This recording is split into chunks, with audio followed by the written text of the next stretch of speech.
Before we get into the stories, I would like to let you all know that I'm taking story submissions to narrate.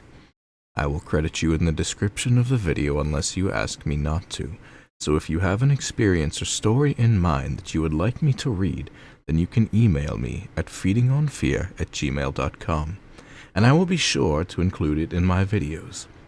Thank you so much for watching, and enjoy the stories. The early stages of production on the film Toy Story were a complete nightmare. Production was in a sort of development hell until the infamous Black Friday incident. Disney harassed the then new animation studio Pixar constantly. They were to produce and release the film, and they wanted results as quickly as possible. Disney tried everything to eliminate Pixar's efforts to deviate from the Disney formula, even at times threatening to shut the production down.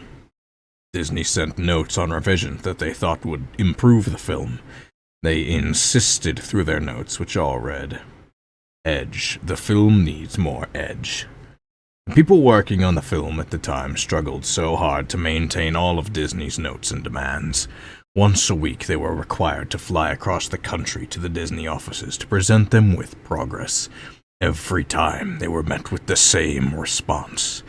The film needs more edge. Pixar revised the film so hard to meet the deadlines that it resulted in some other interesting changes. In order to achieve edge, the film became quite a bit darker. Woody became a wildly unlikable character, much more angry and far less comedic than in the final film. Bo Peep's role in the story was far more prevalent, often flirtatious towards the male characters, and is the first to accuse Woody of pushing Buzz out of the window. Buzz Lightyear was referred to at this point in production as Lunar Larry.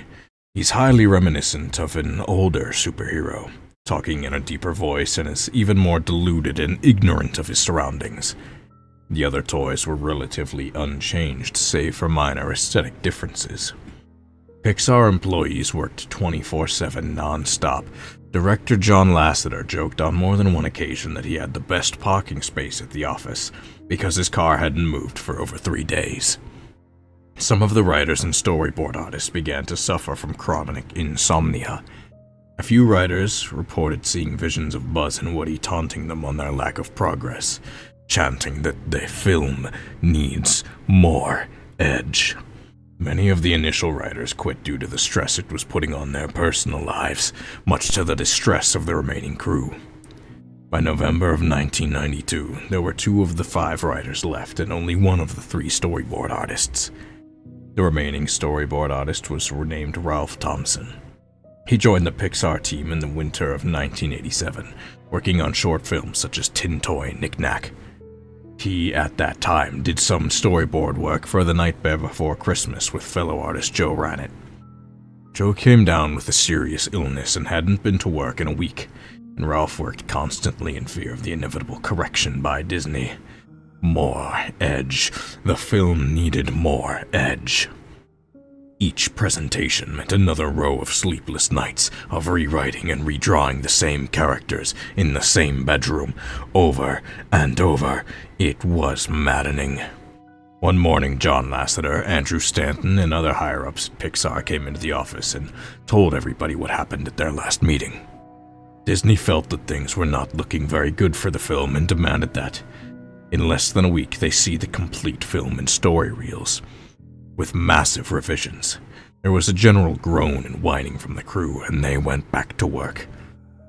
Ralph worked harder than all the others involved, sometimes at 2 o'clock in the morning.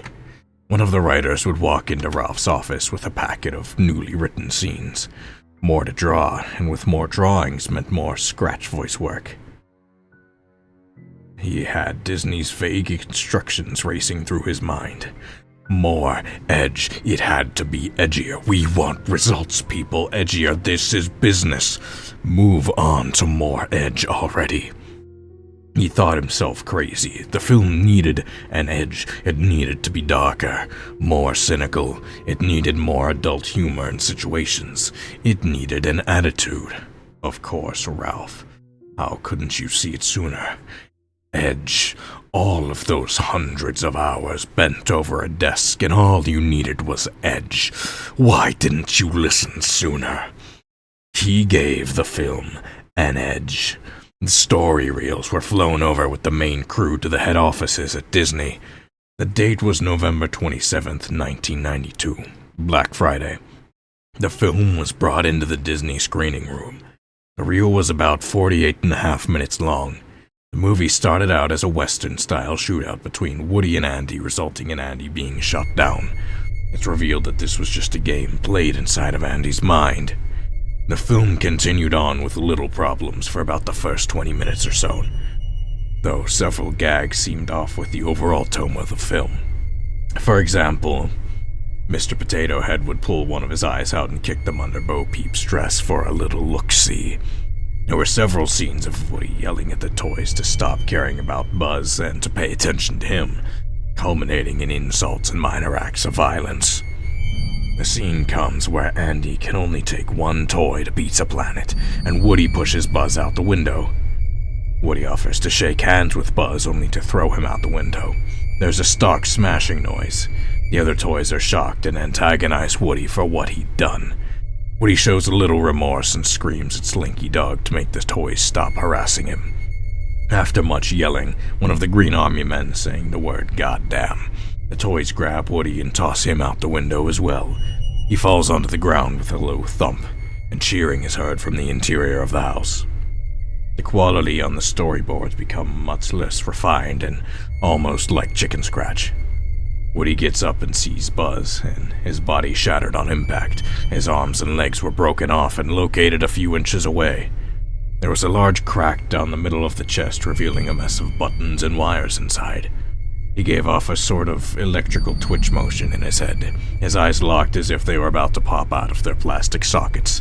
The twitching stops after a few moments, and Woody looks in fear at what he has done to Buzz and runs off. There's a jump cut to the scene where the two get stuck in a claw machine. The storyboard art is back to its normal level of quality. The machine is filled with sunglasses-wearing pizzas as opposed to the aliens in the finished movie. Buzz is completely unharmed and intact. The scene is almost verbatim to the final film. Sid, the antagonist in control of the claw, is wearing a yellow t-shirt and smoking 3 cigarettes at once. The claw grabs Woody and Buzz, putting them in the clutches of Sid. There is another jump cut, once again returning to the chicken scratch style of artwork. The scene is inside of Sid's room. Woody looks around the room in fear. He tiptoes around and collapses after seeing one of Sid's mutant toys. The reel now shows unrelated test animation of the characters running. A few seconds of Buzz running in place, a few seconds of Woody, and nearly a minute of the two running together. The footage is distorted and Spanish text is present on the screen. It looked like clay models that got life. There's now a shot of Woody standing in front of a black background, and the trademark Pixar ball is rolling around in the distance. The animation now is the traditional animation style of a typical 2D Disney film. Woody is completely naked with anatomically correct features and stares into the camera. His flesh begins to rot away with the exception of his eyes, which remain intact. What remains of his lips curl into a smile, bits of flesh peeling off as this happens. He lifts up his decomposing arm manually and waves into the camera. His fingers dig into his eyes, dark blood oozes out of their sockets. Woody begins to scream and growl. Don't you want it? Don't you love it? He digs so deep as to rip the entire half of his head off.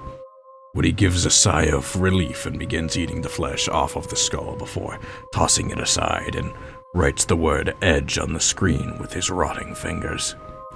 The remaining 15 minutes of the reels were pencil scribbles accompanied by the shrill screams of a young woman, and the word edge is burned into the projection screen.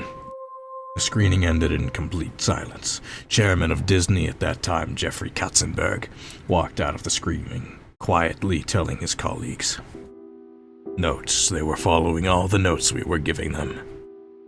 Upon returning to the Pixar offices, Peter Docter found the body of Ralph Thompson in an enormous pile of paper in his office. Further analysis found that the cause of death was a heart attack brought on by a lack of sleep and stress. The papers were all storyboards and animation cells of the final coherent scene of Woody. The word EDGE scrawled on the back of each one. After the Black Friday screening, Disney was far less involved with the film. Pixar was given the freedom to make the film their way. The film went on to be a huge success both critically and financially. The Black Friday incident still remains very much a mystery to this day.